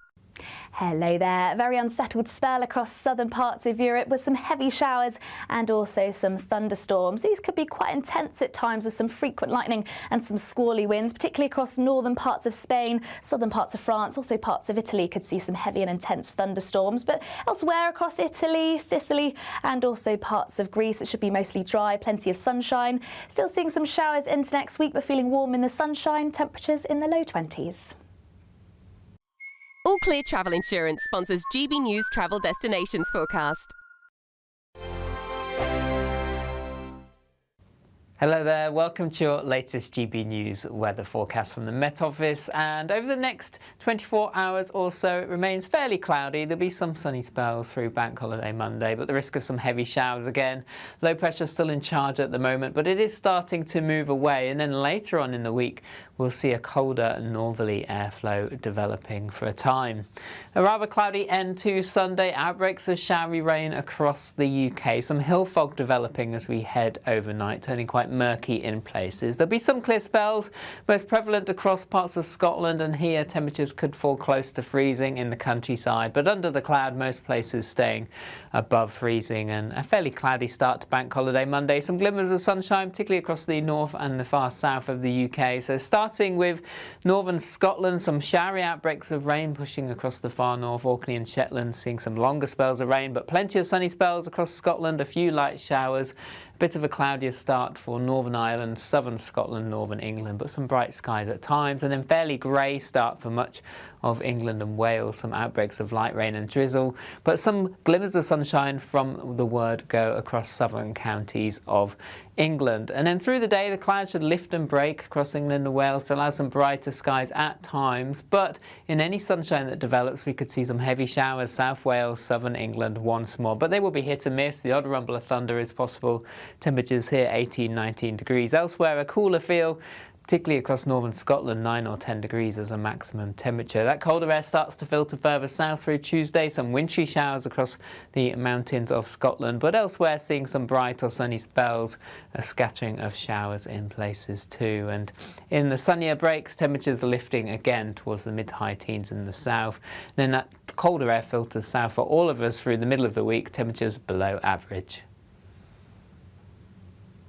From cold mornings to warm family brunches, from football to tennis, in the car, in the kitchen, GB News Breakfast is there with the stories you need and the conversations that matter. Anyway, let's talk business. Well, it has been a historic night in British politics. It's astonishing, isn't it? We're here again to start your day just right. GB News Breakfast. Every morning from 6 a.m. Only on GB News. Britain's news channel.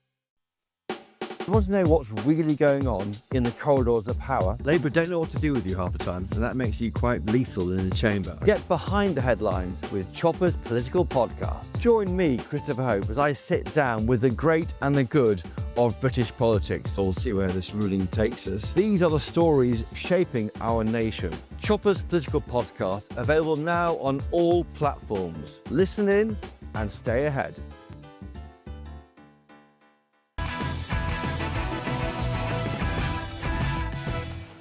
All right, welcome back. I've got your front pages. Let's go through them together. The Telegraph. Welfare pays more than work for 600,000 households.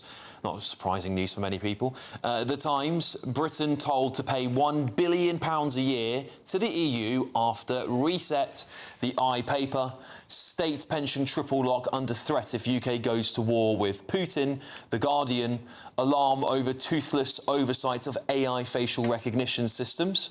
The Sun, what a World Cup stitch up. The Express, cheers to you.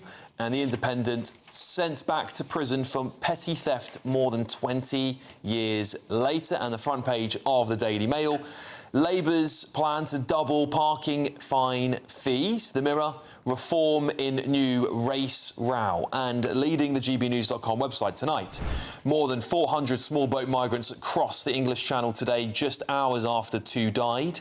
And on to this other story here, because this is quite a serious story this evening. We spoke about it at the top of the show, because breaking this evening, British tourist is being treated in hospital in South Africa, Johannesburg tonight, following a deadly outbreak of hantavirus on a cruise ship. It's a respiratory illness, of course.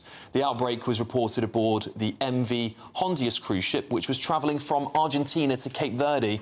3 people have already died. And joining me now is pharmacist and health expert Thoron Govind. Thoron, thank you so much for joining me this evening to talk about this shocking story. Many people will be worried about this. What should we know? So hantavirus is a family of viruses, and it's carried mainly by mice and rats. And I think this is an interesting case here, and obviously details are emerging. But cruise ships, as we know, notoriously very good at hygiene measures. So what we're looking at here is when people breathe in the particles contaminated by rodent urine or droppings, that's when they tend to get this. It's not really spread in a person-to-person capacity, but one of the issues with this is the symptoms. So symptoms can be almost flu-like, so things like a headache, fever, abdominal pain, and that's why it's probably a bit more of a concern on this ship at the moment. Yeah, and what should, I guess, people look out for if they're worried about this? Now, I'm assuming we're not talking about a pandemic-level virus here. This is a contained situation, Thoron. Just to, you know, lots of people writing in when they hear these stories, very, very worried about it. If people are concerned, they should look out for those symptoms. And what else do we know about this situation at the moment, Thoron? 3 people have died from it, so it's quite a serious disease. Well, look, if I was here in the UK, I would not be concerned about this, and obviously my condolences to those families who are being informed about this information at the moment. On the ship at the moment, they'll be thinking about the hygiene measures. They'll be thinking about the actual source of where this has come from. It's not spread easily between people, and you would need quite significant exposure to a contaminated rodent environment. As you said there, we don't know if this person got off the ship, so we don't have all the details at the moment. But like you have said, it can suddenly be worsened into breathing difficulties, and that's what they will be watching out for. So at the moment, it'll be that monitoring, supportive treatment, and then that response that's going on aboard the ship now. And I think right now we just need to, obviously, our condolences with those families, and obviously thoughts with those on that ship. I imagine they'll be isolating people and trying to keep an eye and testing people to see how they're getting on with their symptoms. Indeed. Thoron Govind, thank you so much for joining us this evening. That's pharmacist and health expert there. Thank you very much. A spokesperson for the UK Foreign Office said they're closely monitoring a suspected outbreak of hantavirus on board a cruise ship. We're closely monitoring reports of a potential hantavirus outbreak on a cruise ship, Hondius, and stand ready to support British nationals if needed. We're in touch with the cruise company and local authorities. All right, look, shall we talk about one of the front page stories here we've got tonight? Of course, there's not much more we can say about what's happening on this cruise ship, other than I'm sure everyone here on the panel wishes everyone the best, and condolences for those who have lost their lives in this horrible outbreak. Let's move on to the Daily Telegraph. Welfare pays more than work for 600,000 households. Adam, what do you make of that? Well, I think... Sorry, I put my glass back on. I think it's an outrage that we live in a country where people can earn more sitting at home than those that go out and work. And as I said in the break, this all started under Tony Blair and Gordon Brown, where it was a lifestyle choice put in front of people. Benefit Britain was suddenly a choice, not a necessity. Our benefit system needs a complete overhaul. It should be for those truly in need. You know, some of the payments that we pay out for, ADHD, mild anxiety and other things, that is ludicrous. And this is coming from someone in my family, you know, who's got ADHD, dyslexia and other things. And my son, well, it's my son, he wants to work, does not want handouts, he wants to go out and make better of himself. This country is on a slippery slope if it pays more to stay at home than work. Certainly agree. Peter, briefly, your thoughts on this story, if you don't mind. It's appalling. We have to reconnect with a sense of pride in work for so many people. And those who want to sit around on their sofas in their urine-stained jogging bottoms, watching daytime television and getting paid to do that, they're not getting paid, they're getting given money. That needs to stop. Genuine cases, they need more. Fraudulent cases, sort them out. 100%. Lisa, we'll get your thoughts later on in the show, if you don't mind hanging tight for us there. Of course, lots more front pages coming in, but next we're going to talk about the Bondi beach inquiry, which has failed to address Islamist extremism, can you believe it, in Australia. Joining me next is a Sky News Australia superstar, Danica Di Giorgio. Stay tuned.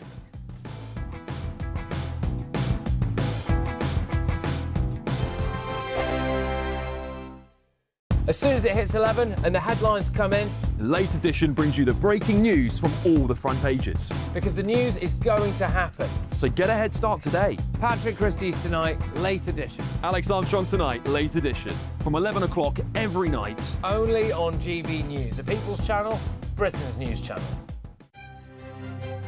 GB News Breakfast. Every day from 6 a.m. There's now this story, it's been in the Mail a couple of days, a woman who was going to die today, a 56-year-old woman who lost her son but is perfectly healthy and has gone to Switzerland, to Basel, to die. Yeah, this is Wendy Duffy. I mean, it is an absolutely heartbreaking case that she lost her son when he was 23 and was unable to get over it, and she had therapy, suffered from depression, decided now that she wants to end her life. Dignitas wouldn't do it, and what is interesting about this case is that it wouldn't be covered if the assisted dying bill had gone through. Oh, that's interesting. So because she's healthy, she's not suffering from any terminal disease, so Dignitas wouldn't touch it. It couldn't have happened here, and she's found a different clinic in Switzerland. It's the slippery slope argument, isn't it? Then when you looked at the consequences and the safeguards that they had, which were lacking, I'm really pleased that we don't. I'm exactly the same. Is utter despair and grief a sufficient illness to be able to satisfy Dignitas? Clearly not. But in a way, if anyone else is allowed to die, then why shouldn't she be? I think that's no. It's got to be terminal illness, hasn't it? To be sanctioned by the state. Otherwise, you're going to end up legally allowing some teenagers with their anxiety. And that's the difficulty, isn't it? Who's to say that somebody else's grief isn't as serious as hers, or you're going to allow somebody who's sad, and we're not going to take it away from them. I mean, her story is tragic, but I don't think that you should be encouraged to go through with a suicide because of that. GB News, the People's Channel. Britain deserves a newsroom that puts the facts and your voice first. Well, and that's what you get on GB News. Lively debates, lively conversation. And we're not afraid to hold power to account. And each other. So join me, Andrew Pierce. And me, Miriam Gates, for Britain's Newsroom, weekdays from 9:30 on GB News. Join me, Nana Akwe, for an informative, interactive news programme with a difference. It's fun.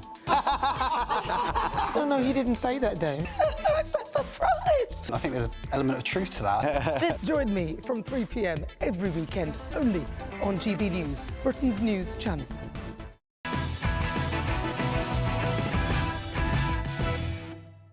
Welcome back, everybody. Let's get straight to Sky News Australia superstar Danica Di Giorgio. Danica, thank you so much for joining me as ever. It's a pleasure to have you back on the show.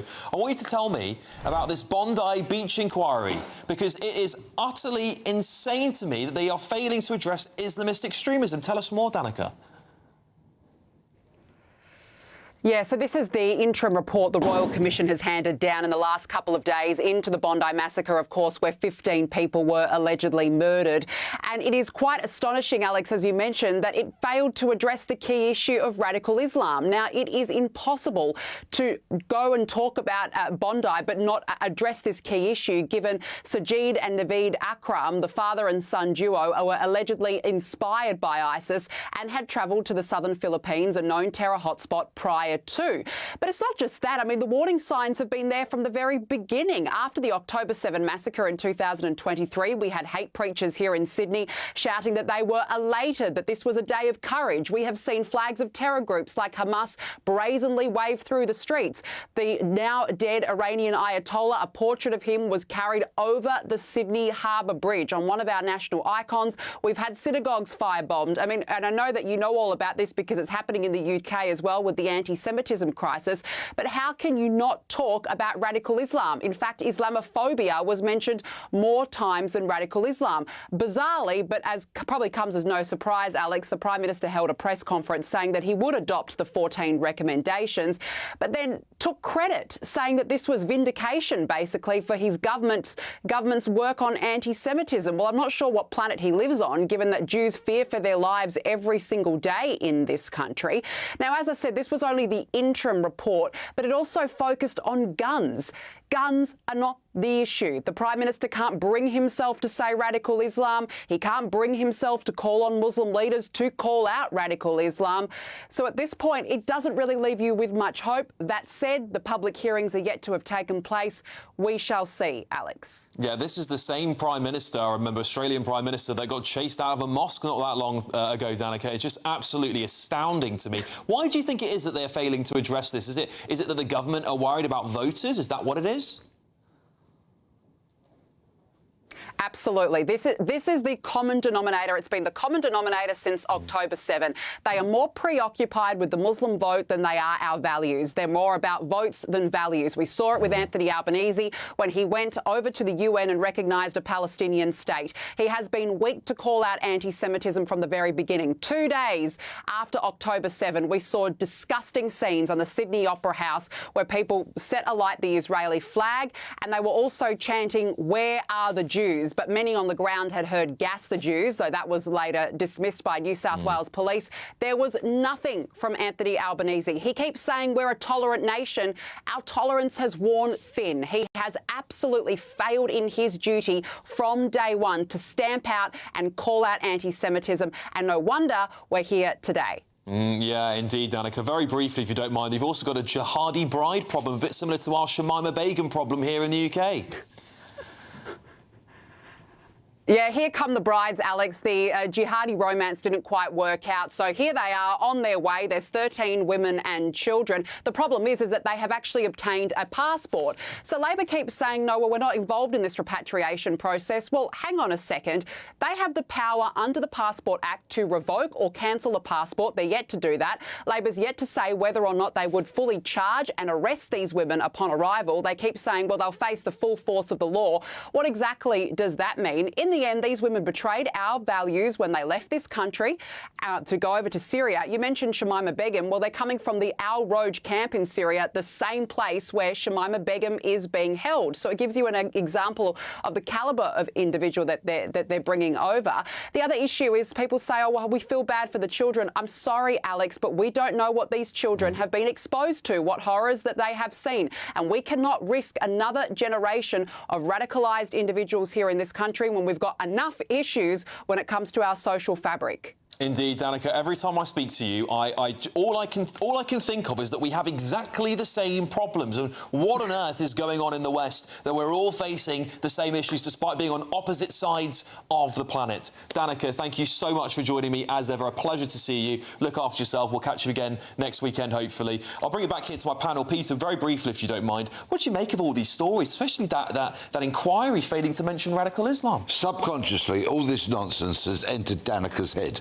Did you hear her? She said allegedly murdered. 15 people allegedly murdered. No, there's no allegedly about it. They were gunned down. They were murdered. And I suspect there's broadcasting reasons as to why she says that, but yes. Yeah, but it's nonsense. You see, that's the wokery and the nonsense of it. I don't give it. No, it isn't. Yeah. No, it isn't. No, it is fundamentally proven that they were murdered.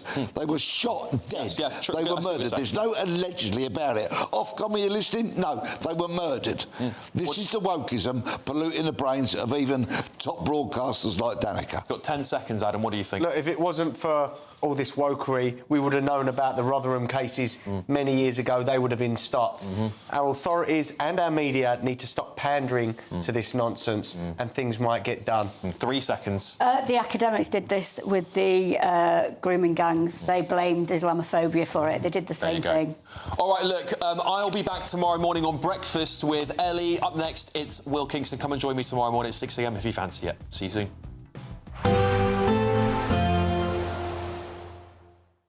Expect warm spells with the odd rude interruption.